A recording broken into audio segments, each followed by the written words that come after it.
Jen Petty, CrossFit Magnolia. This is lesson 4 of coach development, lesson planning. So today we have 3 rounds for time. It's a 400-meter run, 20 kettlebell swings, 25 or 20 calories on the rower, 15 toes to bar.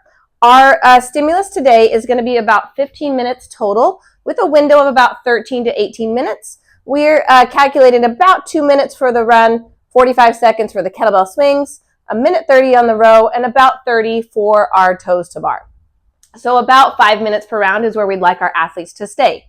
On our timeline for our lesson plan, we're going to do the outside in here. We've got our whiteboard brief for 3 minutes. We've got our cool down for 7 minutes. And then we have our general warm-up. This is going to be about 7 minutes long.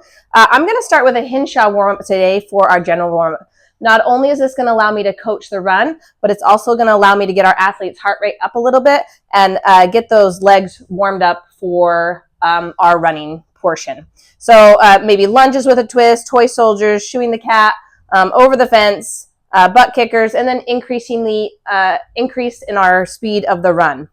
Then we've got our specific warm-up. I'm going to spend the larger focus on our toes to bar portion, so 8 minutes for our toes to bar. I'm going to spend about 4 minutes on the row and then 5 minutes on kettlebell, give or take here. On our kettlebell, I'm going to do some kettlebell deadlifts, Russian swings, full arcing swings versus a pulling and pushing. So really giving the athletes that leveling up on the kettlebell by teaching them the CrossFit pull and push overhead rather than the full arc that a lot of our beginners would start with knowing.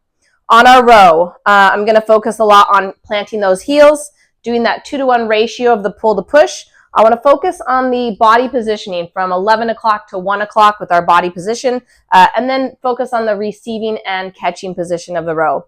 And then on our toes to bar, because we haven't really warmed up our shoulders very much, I want to spend some time warming up those shoulders on the toes to bar. So a good time in our hollow holds, scap pull-ups.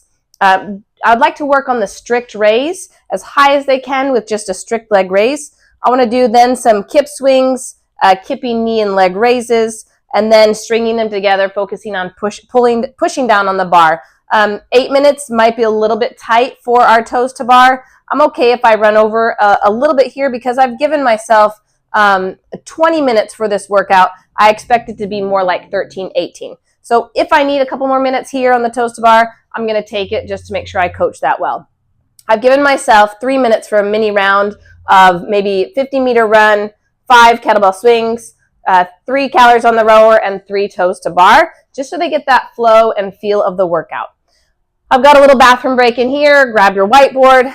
My WOD time here, I want to start my WOD timer at 33. I have a little bit of leeway here to put our equipment away, maybe add a few more minutes to our cool down. Because of that rig work, I want to do some banded rig stretches, some calf stretches after the running, and then I run a foam roll the lats and the back just to make sure our athletes are nice and loose after the workout. And that is my lesson plan for this workout.